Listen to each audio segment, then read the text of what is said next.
আসসালামু আলাইকুম। এটির বাংলার প্রতি ঘন্টার সংবাদে সবাইকে স্বাগত জানাচ্ছি। আমি ভাবনা আহমেদ। নাশকতাকারীর হামলায় এত মায়ের বুক খালি হোক, সরকার তা কখনোই চায়নি বলে মন্তব্য করেছেন প্রধানমন্ত্রী শেখ হাসিনা। জাতীয় অর্থোপেডিক হাসপাতালে আহতদের দেখতে গিয়ে তিনি বলেন, তাণ্ডব চালিয়ে মানুষ হত্যার বিচার দেশবাসীকেই করতে হবে। এ সময় অর্থনীতিকে পঙ্গু করে আবারও নিজেদের ভিক্ষুকের জাতিতে পরিণত করতেই নাশকতাকারীরা ধ্বংসযজ্ঞ চালিয়েছে বলেও জানান সরকার প্রধান। এই আন্দোলন হবে আজকে এই যে এতগুলি মানুষের জীবনের ক্ষতি হলো, এতগুলি পরিবার ক্ষতি হলো, এর দায় দায়িত্ব কাদের? আমি দেশবাসীর কাছে সেই আহ্বান জানাবো যে এই ধরনের ধ্বংসযজ্ঞের জন্য এই দেশকে নিয়ে আর কেউ চালাতে না পারে। আমি সকলে সাহায্য চাই, আর আমি চাই না এভাবে মায়ের কোল খালি হোক আর এভাবে মানুষ অসহায় হয়ে পড়ুক।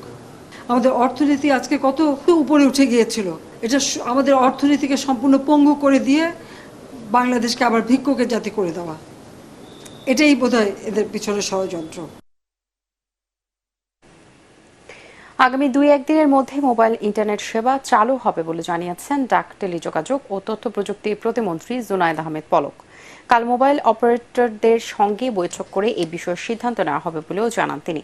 রাজধানীর আগরগাঁওয়ে ডাক ভবনে সচিব ওয়াজেদ জয়ের 54তম জন্মদিন ও বৃক্ষরোপণ অনুষ্ঠানে এসব কথা বলেন তিনি। প্রতিমন্ত্রী জানান, 19 জুলাই হামলার আগে প্রায় 1 লাখ নতুন সিম চালু হয়, যা রাজধানী সহ দেশের বিভিন্ন স্থানে ব্যবহার করতে দেখা গেছে। এই সিম ব্যবহারকারীর অধিকাংশই বিএনপিপন্থী বলেও জানান তিনি। সচিব ওয়াজেদ জয়ের 54তম জন্মদিন উপলক্ষে সারা দেশে 1 লাখ গাছ লাগানোর কর্মসূচি হাতে নিয়েছে ডাক ও টেলিযোগাযোগ বিভাগ। যে ইন্টারনেট যে কানেকশন, সেই ফাইবার অপটিক্যাল কেবলগুলো রিডান্ডেন্সি সহ পুড়িয়ে দিয়েছে। আমরা আগামীকাল সকাল 9টায় মোবাইল নেটওয়ার্ক অপারেটরদের সাথে বৈঠক দিয়েছি। সেই বৈঠকে আলোচনা সাপেক্ষে আমরা যত দ্রুত সম্ভব আমরা চেষ্টা করছি আগামীকাল পরশুর মধ্যেই তাদের সাথে আলোচনা করে আমরা মোবাইল ব্রডব্যান্ডটাও 4G নেটওয়ার্কটাও আমরা উন্মুক্ত করে দেব। কোটা আন্দোলন চলাকালে তালেবানি কায়দায় যারা বর্বরতা চালিয়েছে তাদের ছবি ও ভিডিও ফুটেজ দেখে শনাক্ত করে ব্যবস্থা নেওয়া হবে বলে জানিয়েছেন পররাষ্ট্রমন্ত্রী ডক্টর হাসান মাহমুদ। জাতীয় প্রেস ক্লাবের সামনে ইউনাইটেড ইসলামী পার্টি আয়োজিত সহিংসতা বিরোধী মানববন্ধনে তিনি বলেন, সরকার প্রত্যেক হত্যাকাণ্ডের বিচার করতে বদ্ধপরিকর। এ সময় ধর্মমন্ত্রী ফরিদুল হক খান জানান, ছাত্রদের ভুল বুঝিয়ে সহিংসতার পথে পরিচালিত করেছে বিএনপি ও জামায়াত শিবির ক্যাডাররা। ছাত্রদের আন্দোলনকে ব্যবহার করে বিএনপি সরকার পতনের আন্দোলনের রূপ দিতে চেয়েছিল বলে মন্তব্য করেছেন গৃহায়ন ও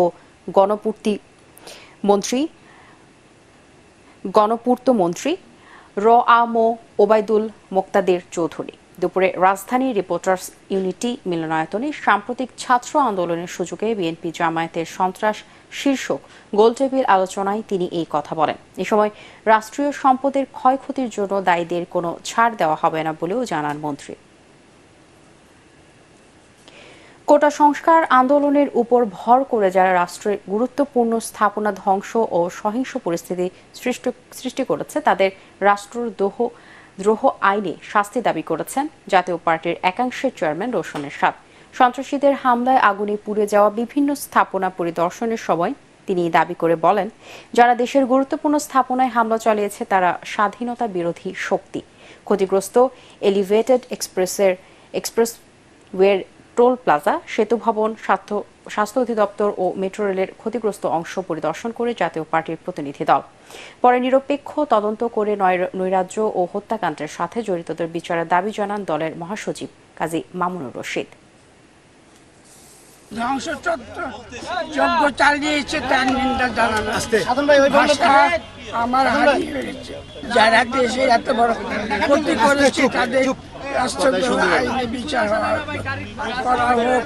বেগম রওশন এরশাদ সবসময় কোটা আন্দোলনকারীদের পক্ষে ছিলেন এবং তার বক্তব্য স্পষ্ট ছিল যে এই কোটা সংস্কার প্রয়োজন, কিন্তু এরই মধ্য দিয়ে যারা এই কোটা আন্দোলনের ফাঁকে দেশের এই সম্পদ, জনগণের সম্পদ, আমাদের সম্পদ নষ্ট করেছে, এটা কোনো অবস্থাতে গ্রহণযোগ্য নয়।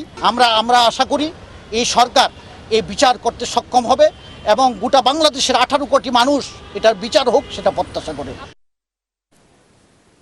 পরবর্তী সংবাদ দেখার আমন্ত্রণ জানিয়ে এখনকার মতো শেষ করছি। এটিএন বাংলার সংবাদ ইউটিউবে দেখতে ব্রাউজ করুন youtube/ATN Bangla News। ধন্যবাদ সবাইকে।